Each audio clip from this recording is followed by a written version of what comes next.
ध्येयं सदा परिभवग्नमभीष्टदोहम् तीर्थास्पदं शिवविरञ्चिनुतं शरण्यं भृत्यार्तिहं प्रणतपालभवाब्धिपूतं वन्दे महापुरुषते चरणारविंदम। जय श्री राधे, जय श्री राधे।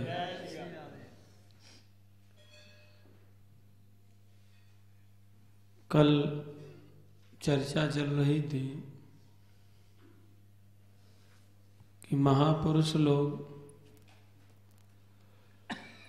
तितिक्षु होते हैं, सब कुछ वो सह लेते हैं, सभी परिस्थितियों में उनका चित्त समान बना रहता है। कारुणिक समस्त प्राणियों के प्रति, जीवों के प्रति उनके हृदय में करुणा होती है। उस करुणा के वशीभूत होकर के महापुरुष लोग जीवों को कल्याण पथ की ओर अग्रसर करते हैं। संत कभी भी अपने दुख से दुखी नहीं होते। हम लोगों को दुखी देख करके उनका हृदय दया से, करुणा से द्रवीभूत हो जाता है। हम लोग सुखी हो जाएं तो महापुरुष भी सुखी हो जाएं। पर दुख कातरता के कारण महात्मा लोग दुखी दिखाई देते हैं। उनका अपना कोई दुख नहीं होता। देखते हैं ये जीव कब तक भटकते रहेंगे, कब तक दुखी रहेंगे, और उस दुख की निवृत्ति का साधन भी बताते हैं, जिससे जीव को दुखों से आत्यंतिक निवृत्ति मिल जाए। भगवान का नाम पकड़ाते हैं, भगवान का कीर्तन, भगवान का ध्यान, उपासना, ये सब प्रदान करते हैं। गर्भ स्तुति में प्रसंग आता है कि महापुरुष लोग भगवान के चरण रूपी नौका का आश्रय लेकर के स्वयं तो पार हो ही जाते हैं, और हम लोगों को भी, आश्रित जनों को भी वो नौका प्रदान करके जाते हैं कि इसी नौका से हम लोग पार हो गए, मुक्त हो गए, लो तुम भी इस नौका को पकड़ लो, इस पर बैठ जाओ, भवसागर से पार हो जाओ। जैसे नौका में बैठ करके नदी पार हो जाते हैं, ऐसे ही भगवान की नाम रूपी नौका में, उनके चरणों की ध्यान रूपी नौका में, भगवत सेवा रूपी नौका में बैठ करके हम लोग भी पार हो जाएंगे। तो महापुरुषों की करुणा जीवों के प्रति होती है, तो महापुरुष उन जीवों को भगवान की उपासना में लगाते हैं। अरे भैया, भगवान का आश्रय लो, भगवान का नाम लो। एक बार कुछ लोग दिल्ली से आए और महाराज जी से प्रश्न किया, महाराज क्या सारा संसार सुखी हो सकता है? क्या भारतवर्ष की समस्त समस्याओं का निदान हो सकता है? बोले हाँ हो सकता है, सब सुखी हो सकते हैं। भारत की सब समस्याओं का निदान, भारत की समस्या नहीं, विश्व की समस्याओं का निदान हो सकता है यदि सब लोग भगवत सन्मुख हो जाएं। और जब तक भगवत सन्मुख नहीं होंगे तब तक दुख पाते ही रहें। भगवान का आश्रय जब तक नहीं लेंगे तब तक दुख भोगना ही पड़ेगा। कोई भी जीव हो, जितनी भी योनियां हैं, प्रत्येक योनि में हर जीव सुख चाहता है।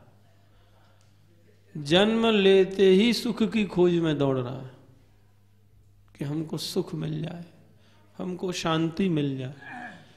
प्रातः काल से सायंकाल पर्यंत, जन्म से मरण पर्यंत सुख की प्राप्ति के लिए ही वह साधन करता है। सुख मिले, सुख मिले। लेकिन वो सुख जहां से मिलना है उधर नहीं चलता, रास्ता विपरीत हम लोग चुन लेते हैं। अरे वो जो वस्तु जहां मिलेगी वहीं तो जाना पड़ेगा। अब हमको जल चाहिए तो जल स्रोत पर जाना पड़ेगा। नदी पर जाओ, झरने पर जाओ, कुएं पर जाओ। स्वर्ण चाहिए तो स्वर्णकार के यहाँ जाना पड़ेगा, स्वर्ण मिलेगा। फूल चाहिए माली के यहाँ जाओ। तो शांति चाहिए, सुख चाहिए तो कहाँ जाएं? भगवान की शरण में जाओ, महापुरुषों की शरण में जाओ। क्योंकि जिसको सुख शांति प्राप्त हो चुकी है वही सुख शांति का मार्ग बता सकता है। अब हमने मार्ग देखा ही नहीं है तो दूसरे को कैसे हम बता सकते हैं? कैसे उसके पथ प्रदर्शक हम बन सकते हैं? तो सुख शांति की प्राप्ति का साधन महापुरुष बताते हैं, और वह साधन है भगवान की शरण में चले जाओ। और शरण में जाने के लिए क्या करे? नाम रूप गुण लीला धाम इनका आश्रय ले ले तो निश्चित रूप से शांति प्राप्त हो जाएगी। हम शांति प्राप्ति के लिए प्रयासरत हैं, दुख की निवृत्ति के लिए प्रयासरत हैं, तो निश्चित रूप से एक न एक दिन हम अपने लक्ष्य पर पहुंच जाएंगे। बिल्वमंगल जी ने भी शांति का उपाय बताया। आत्यंतिक व्याधि हरम जनानाम चिकित्सकम वेद विदो वदन्ति संसार तापत्रय नाश बीजम गोविंद दामोदर माधवेति। आत्यंतिक व्याधि हरम जनानाम, लोगों के दुखों की निवृत्ति का, ऐसा नहीं कि अब दुख निवृत्त हो जाए पुनः आ जाए, हमेशा हमेशा के लिए दुख निवृत्ति का साधन बता रहे हैं। आत्यंतिक व्याधि हरम जनानाम चिकित्सकम वेद विदो वदन्ति। बड़े बड़े वेदज्ञ महापुरुषों ने, ज्ञानियों ने, वेदज्ञ, वेद को जानने वाले जो लोग हैं, अनुभवी चिकित्सक, वही तो होता है जो उपचार करे ठीक से। तो जो स्वयं अध्यात्म पथ के पथ पर चल करके उस शांति को प्राप्त कर चुके हैं, ऐसे वो चिकित्सक, ऐसे वैद्य, भव रोग का शमन करने वाले वैद्य कौन है? महापुरुष। चिकित्सकम वेद विदो वदन्ति, वो ऐसे नहीं है वेद विद हैं, वेद को जानने वाले हैं, उसका सार समझने वाले हैं। वो क्या कहते हैं? बोले तापत्रय नाश बीजम गोविंद दामोदर माधवेति। तापत्रय नाश बीजन, तीनों प्रकार के तापों का बीज से ही नष्ट करने का साधन क्या है? ताप उत्पन्न ही ना हो। जिन वृत्तियों के कारण, असद संस्कारों के कारण ताप हम लोगों को होता है, बोले वो बीज से ही समाप्त हो जाए। जब बीज ही नहीं रहेगा तो अंकुर नहीं होगा, अंकुर नहीं होगा तो वृक्ष नहीं बनेगा। वासनाएं, अविद्याएं, हृदयस्थ जितने संस्कार हैं, असत संस्कार, वो सब नष्ट हो जाएंगे। बोले कैसे? बोले गोविंद दामोदर माधवेति। उस भवरोग को दूर करने का उपाय, औषधि क्या है? भगवान का नाम। बोले इस नाम को पकड़ लो, बस भवरोग का उपचार हो जाएगा। हमने नाम को पकड़ा नहीं, महापुरुष का आश्रय लिया नहीं, तो फिर भाई इस भव रोग का उपचार होना संभव नहीं है। तो भव रोग की निवृत्ति जिस किसी को भी चाहिए, करनी है, वह महापुरुषों का आश्रय लेकर के रहे। तो कल महापुरुषों की चर्चा, उनके लक्षण हम लोग सुन रहे थे, परस्पर चर्चा कर रहे थे। महापुरुषों के लक्षण में तितिक्षा, करुणा, सौहार्द, शांति, ये सब होते हैं।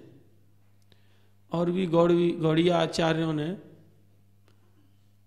बड़ा सुंदर निरूपण किया है, महापुरुषों के लक्षण बताए। ख्यान्तिरव्यर्थ कालत्वम, विरक्तिर्मान शून्यता, आशा बंधा समुत्कंठा, नाम गाने सदा रुचि।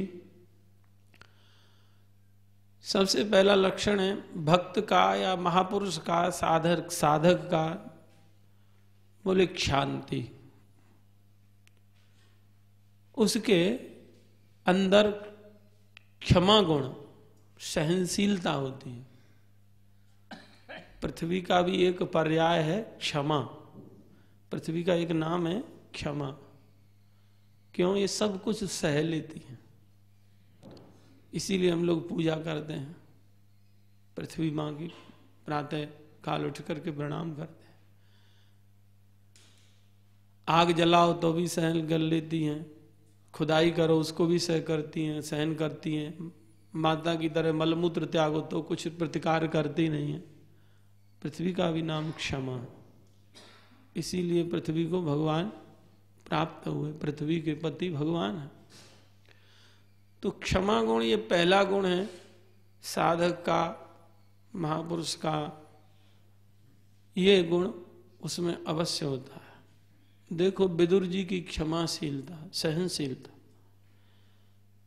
जिस समय भगवान शांति दूत बन करके आए, उचित मंत्रणा दे करके लौट गए, उसके बाद धृतराष्ट्र ने काका विदुर को बुलाया कि मैं क्या करूं?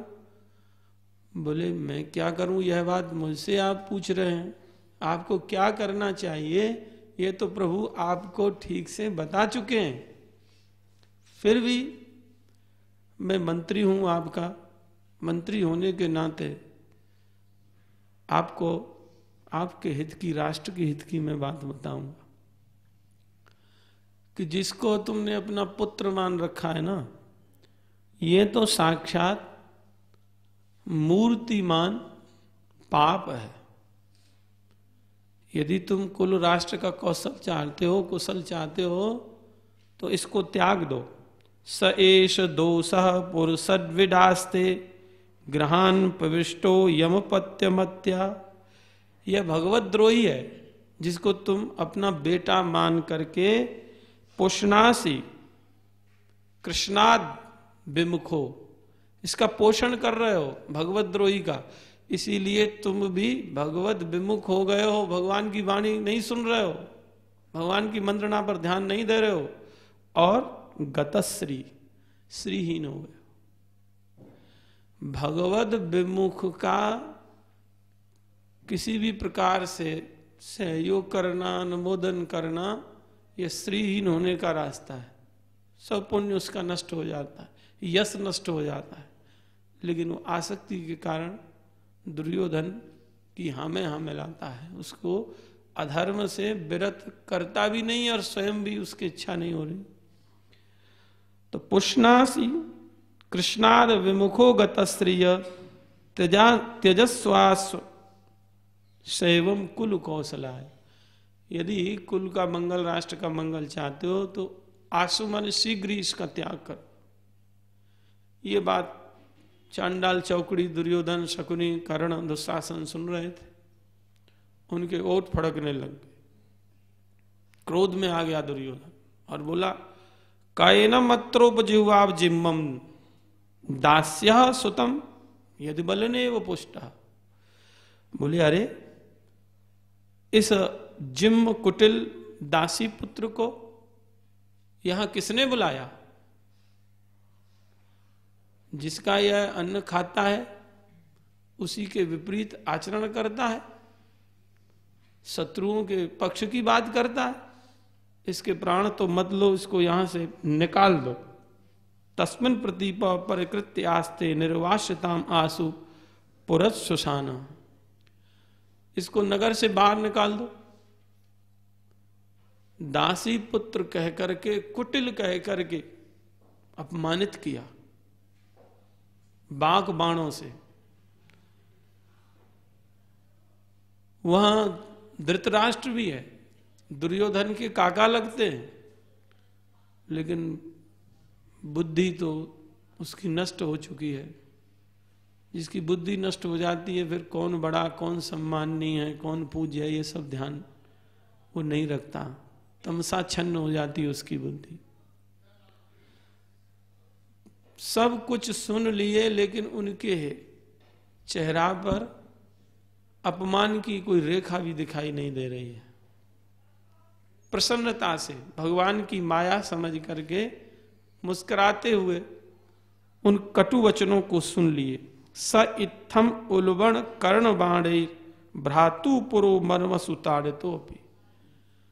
उन मर्म बाघ बाणों को सुन लिए भाई के सामने। भाई भी वहां बैठा है धृतराष्ट्र, लेकिन कुछ बोल नहीं रहा।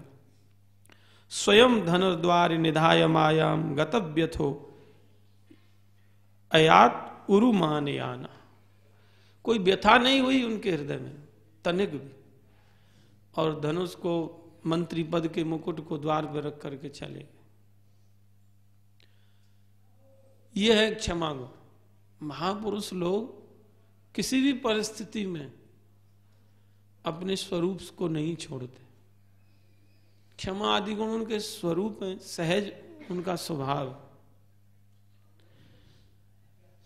खोद खाद धरती सहे काट कूट वन राय कटुक वचन साधु सहे और न सहो न जाए।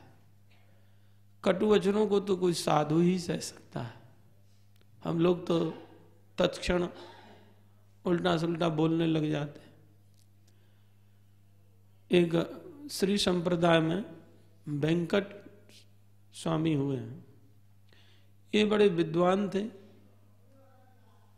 तो इनसे कुछ लोग द्वेष करते थे। द्वेष करते थे तो इनको एक सभा में बुलाया गया, विद्वत सभा में। तो द्वेषी लोगों ने क्या किया, जिस द्वार से प्रवेश करना था वेंकट स्वामी को, उस द्वार पर जूती लटका दी। बोले जूती आएगी तो इसके मस्तक पर लगेगी, हम लोग हंसेंगे, देखो कैसा सम्मान हो रहा है। द्वार पर जूती लटका दिया, और जैसे ही वो आए तो जूता लटका देखा और थोड़ा सिर उससे लग जाए, थोड़ा और ऊपर हो गए। बोले वाह वाह, यह कितनी कृपा है हमारे ऊपर कि भक्तों की जूती का आज स्पर्श हमको प्राप्त हो रहा है।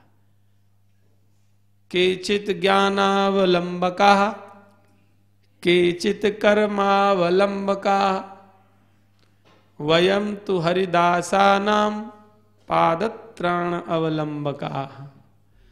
बोले कोई तो ज्ञान का अवलंब लेकर के ज्ञानी लोग तर जाएंगे, कर्मयोगी कर्म करके तर जाएंगे। भैया ना तो हमको ज्ञान है, ना कोई हम कर्म योग का साधन कर रहे हैं, हमको तो केवल ये भक्तों की जूती ही सहारा है। हम तो इस जूती का धोवन पी करके चरण रज ले करके ही पार हो जाएंगे, यही अवलंब है हमारे लिए। देखो उस स्थिति में भी भगवत कृपा माना और तनिक भी उनके हृदय में विक्षेप नहीं, अपमान का अनुभव उन्होंने नहीं किया कि मेरा अपमान किया जा रहा, और उसको भगवत कृपा माना।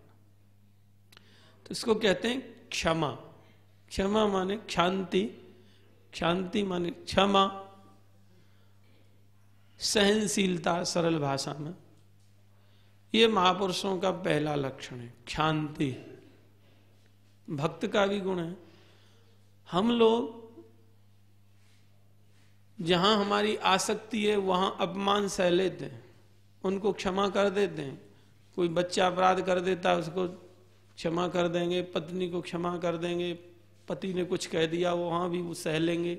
जहां जहां आसक्ति ममता की डोरी बिछी हुई है वहां वहां हम लोग सामंजस्य बना लेते। लेकिन भक्त कुछ कह देता है तो महाराज इसने हमको ऐसा कह दिया, हमको ऐसा यह बोलती है, ऐसा यह बोलता है, हम अब नहीं रह सकते, हम इनके साथ नहीं रह सकते। तो समझ लेना चाहिए अभी भक्ति नहीं है, अभी परमार्थ पथ के पथिक नहीं है। ऐसा कौन व्यक्ति है संसार में जो गलती ना करता हो? हम लोगों ने गलती की है इसीलिए तो इस भवारणव में घूम रहे हैं। अब तक मुक्त ना हो गए होते, भगवान की सेवा में ना पहुंच गए होते, भगवत धाम की प्राप्ति ना हो गई होती। गलती हम लोगों ने की इसीलिए जन्म मरण के चक्र में, संस्कृति के चक्र में हम लोग घूम रहे, 84 लाख योनियों में घूम रहे। भक्त कुछ कह देता है तो सहन नहीं होता, अरे उसको कृपा मानो, वेंकट स्वामी की तरह, विदुर जी की तरह सहो। कोई प्रशंसा करता है तो हम लोग खुश हो जाते हैं, और जब थोड़ी कोई निंदा करता है या कुछ कड़वा बोलता है तो सहन नहीं होता। तो भक्ति का प्रारंभ ही नहीं है। सबसे पहला गुण है भक्त का, साधक का क्षमा गुण चाहिए। अब क्षमा गुण नहीं होगा तो बात बात पर लड़ते रहो, भजन कब होगा, साधन होगा ही नहीं। इसने ऐसा कह दिया, इसने ऐसा कह दिया, इसी में लगे रहेंगे हम लोग। तो शांति, क्षमाशील होना चाहिए। विदुर काका के हृदय में तनिक भी क्रोध नहीं आया, अपमान उनको नहीं लगा, भगवान की माया शक्ति को प्रणाम करके चल पड़े और भगवान की आराधना में लग गए। समय को नष्ट नहीं करते थे, भगवान की आराधना करते थे। क्षांतिर अव्यर्थ कालत्वम, दूसरा गुण है अव्यर्थ कालत्वम, समय को नष्ट नहीं करते। जैसे बाबा के जीवन में देख लो, कभी भी उनको खाली बैठे देख ही नहीं सकते। जैसे हम लोगों को होता है जी सोने का समय हो गया सो जाओ, ना, जब तक बिल्कुल निद्रा गिरा नहीं दे, वो भी घंटा आधा घंटे के लिए, तब तक चिंतन में ही लगे रहते। हम लोग समय को गप्पों में नष्ट करते हैं। भगवान का चिंतन बना रहे सतत, इसके लिए प्रयासरत रहना चाहिए। यहाँ तो बहुत अनुकूल हम लोगों को अवसर है सतत स्मरण का, सतत साधन का, क्योंकि बाबा का सानिध्य प्राप्त है। यहाँ किसी प्रकार की कोई समस्या नहीं है। जैसे माता पिता रहते हैं ना घर में तो बच्चे निश्चिंत रहते हैं, ऐसे ही बाबा हैं तो यहाँ माया का प्रवाह नहीं है।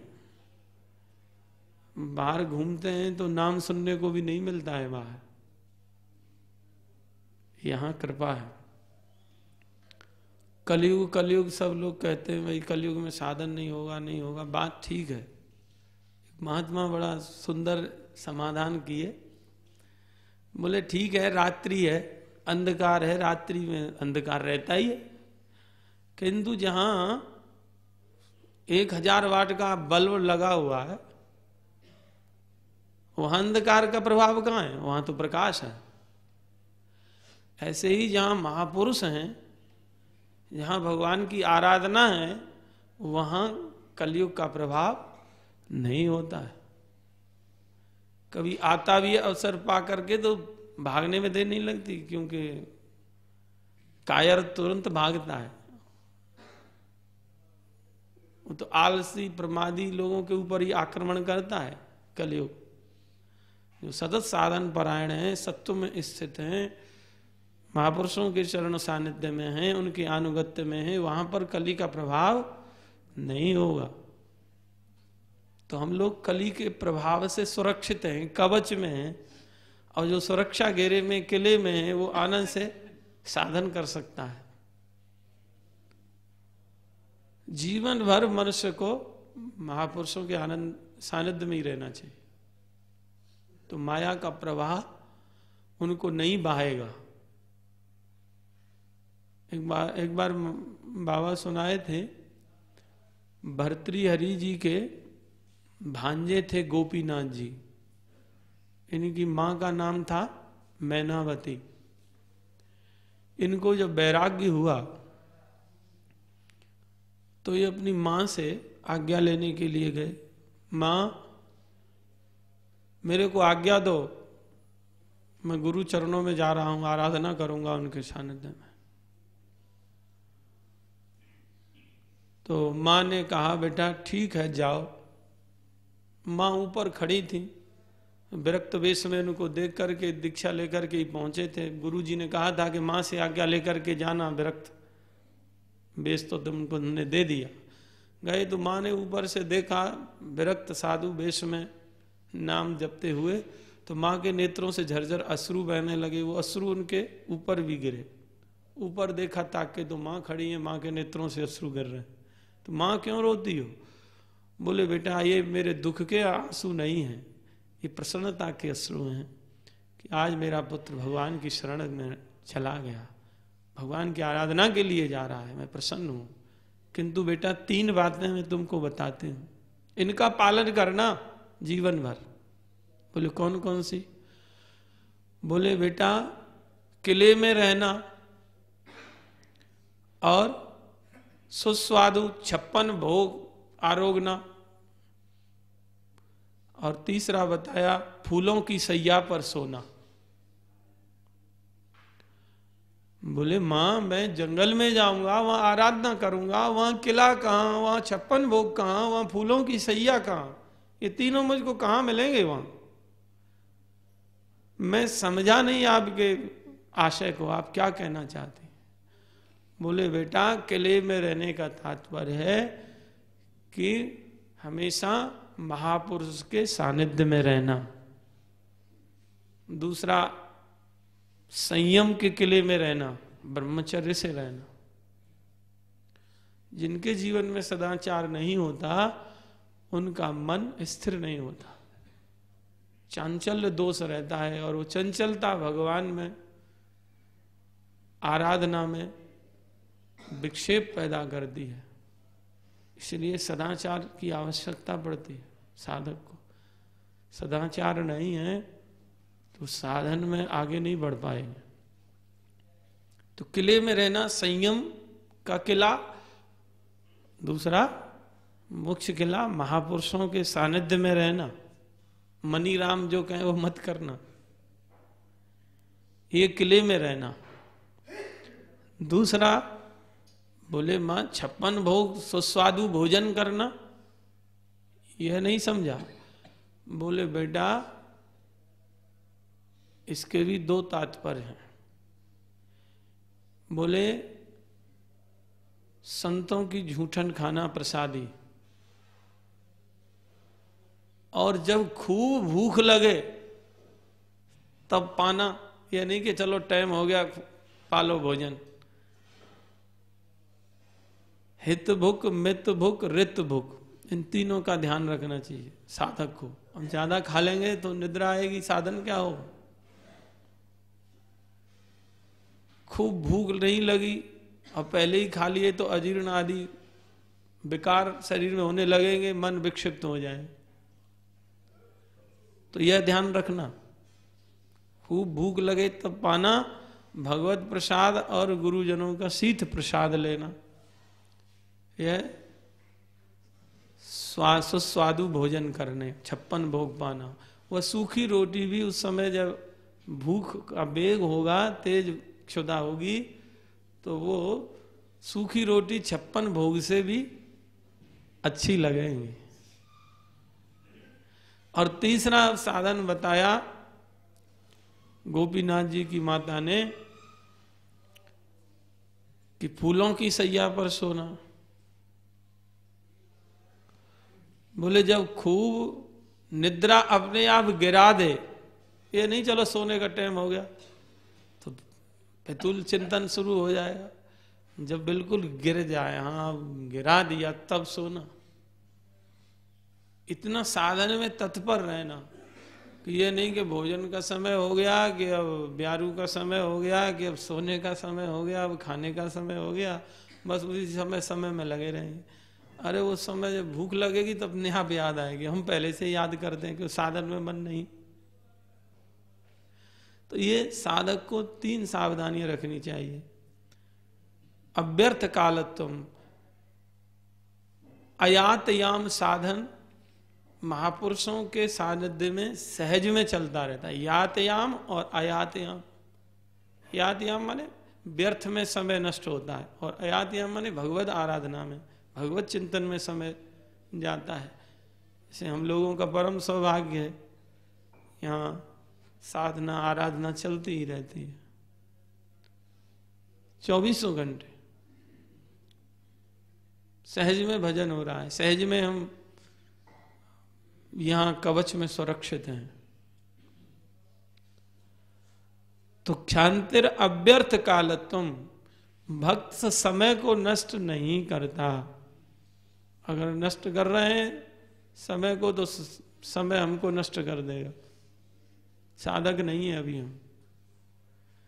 एक क्षण के लिए भी व्यर्थ वार्ता नहीं करने चाहिए। व्यर्था लाभम देवास्वापम तजेत पर नारीवत।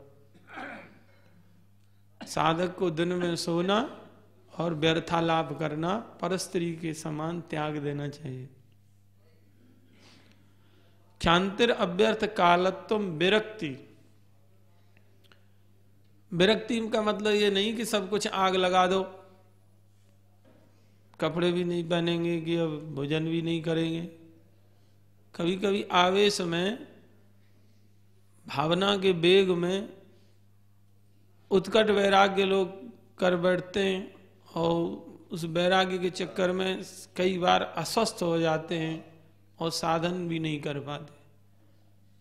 हम गए इधर नगर के पास, एक महात्मा मिले, तो बोले महाराज हमने 3 साल फलाहार लेकर के रहे, साधन किया, फिर 6 महीने केवल हम पानी पी करके रहे, कुछ नहीं खाया,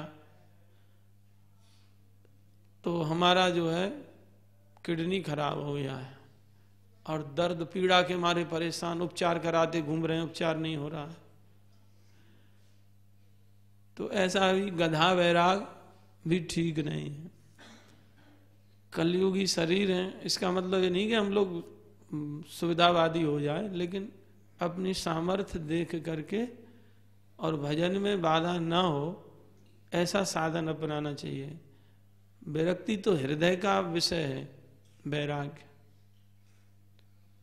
देवगुरु बृहस्पति जी के पुत्र कच्छ थे, तो उन्होंने कहा वैराग्य करो, पिता ने त्याग करो। तो सब कपड़ा वपड़ा जो है उतार दिए, घर छोड़ दिया, कुटिया छोड़ दिया। साल भर बाद आए, बोले प्रणाम किया, बोले बेटा त्याग करो।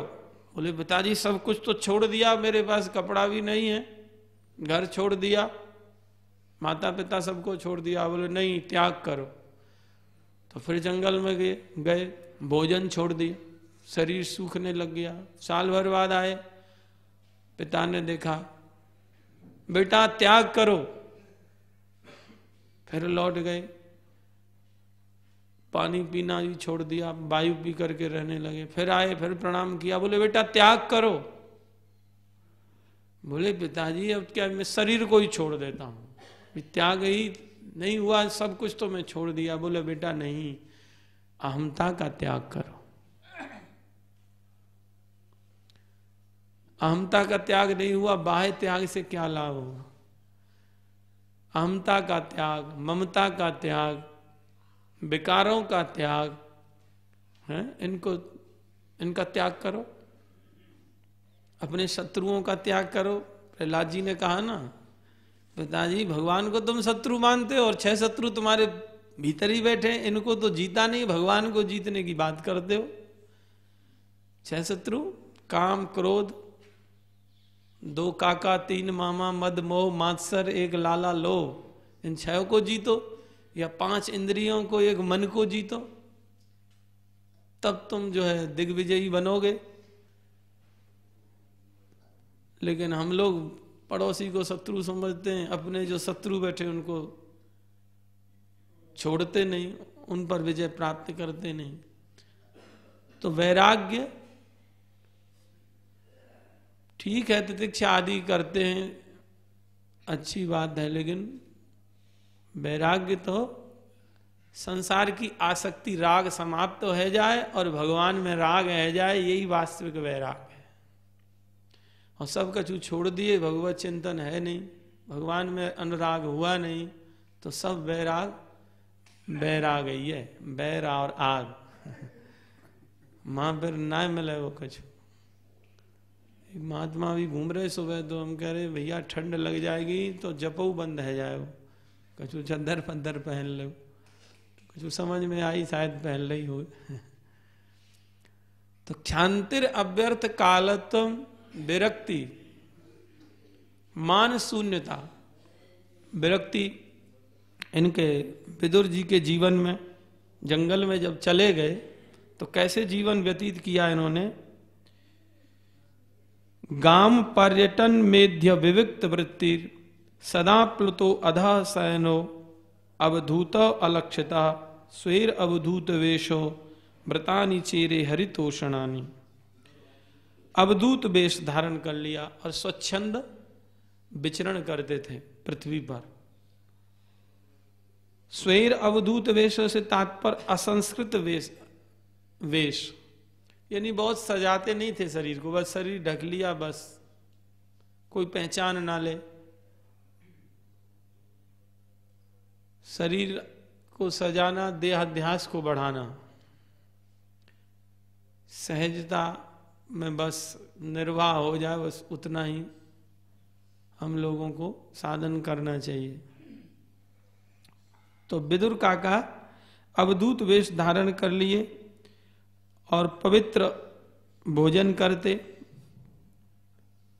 शुद्ध वृत्ति से जीवन निर्वाह करते, और व्रतानि चेरे हरितोषणानि, विरक्त होकर के जंगल में जाकर के क्या करते, भगवान की प्रसन्नता के लिए अनेक व्रत धारण कर लिए। जैसे मौन व्रत, व्यर्थ वार्ता नहीं करेंगे, ये व्रत है। हम नेत्रों से भगवान का ही दर्शन, भक्तों का ही दर्शन करेंगे, ये व्रत हो गया। हम महापुरुषों के ही चरण सानिध्य में रहेंगे, उन्हीं की सेवा करना है, ये व्रत हो गया। व्रत का मतलब भूखा रहना नहीं है, अपने को ऐसे नियमों से बांध लेना जिन नियमों के फलस्वरूप हम आलस्य से, प्रमाद से बच जाएं और भगवान की ओर चल पड़े। हमारे मन की वृत्तियां, इंद्रियों की वृत्तियां सब भगवान के लिए हों, ऐसे व्रतों को धारण करना चाहिए। बाह्य शरीर के लिए तो अन्य व्रत हितकर हो सकते हैं, लेकिन अंतःकरण के शोधन के लिए तो यही व्रत।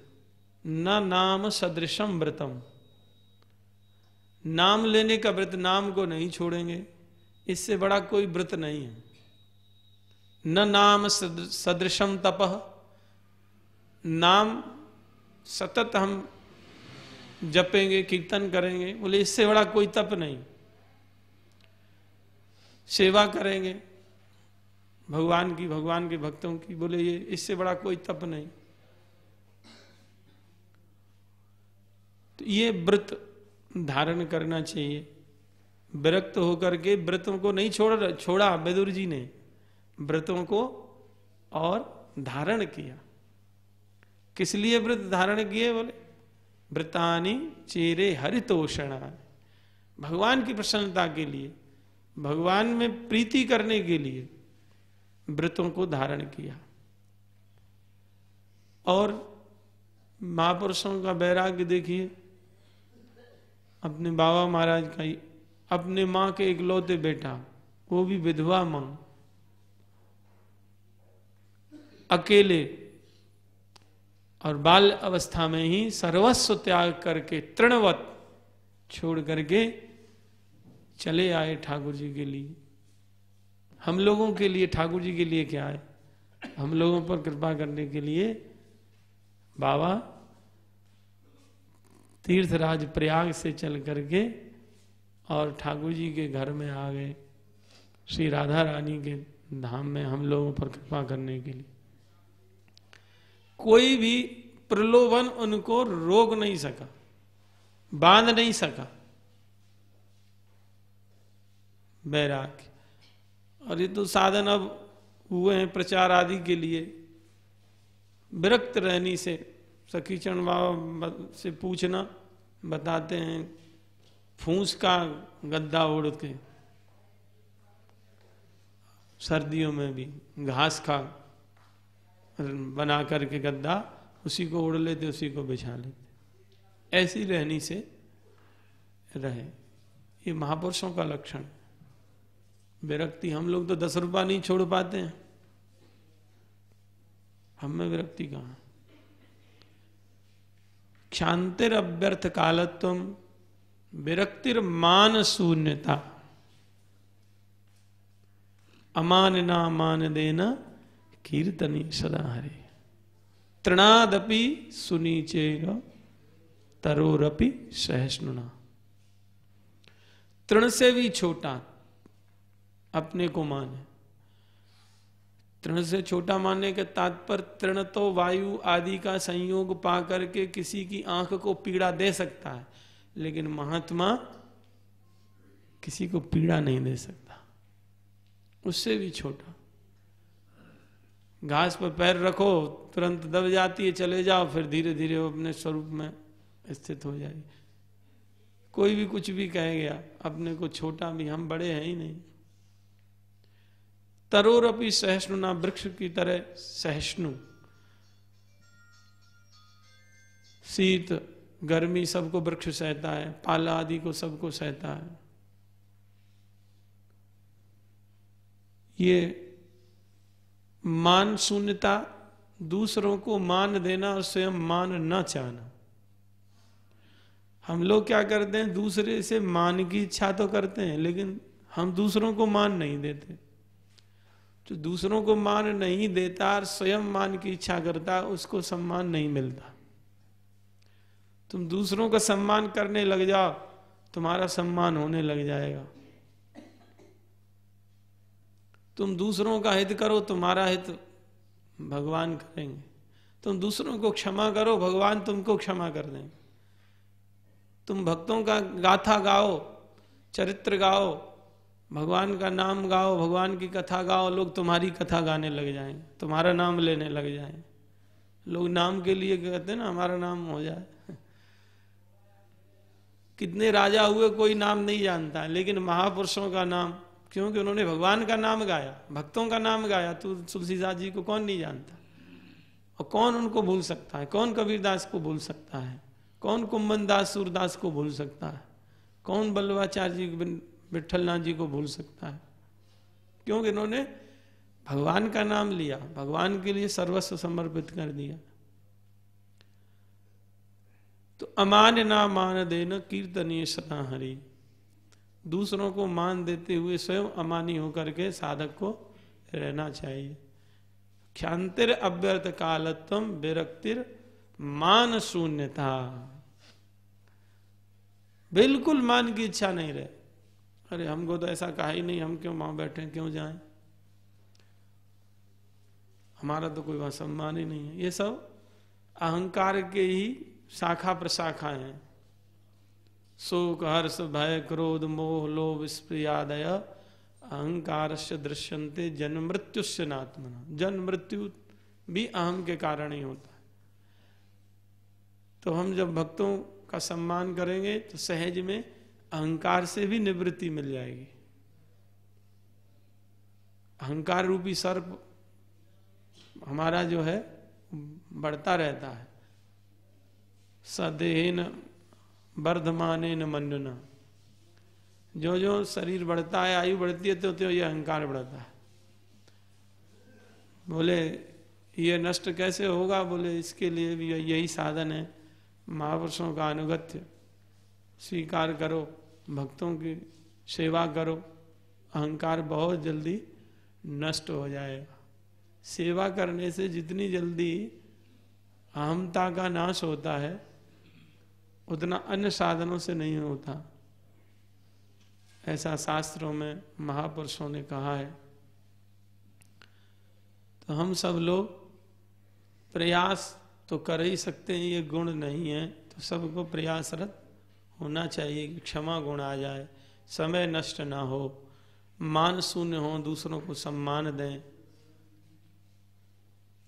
और अगले लक्षण है आशा बंधा समुद्र कंठा नाम गाने सदा रुचि आसक्ति तद्गुणाख्यानि प्रीतिस्त वसति स्थले। इन सब की चर्चा कल करेंगे हम लोग। जय श्री राधे।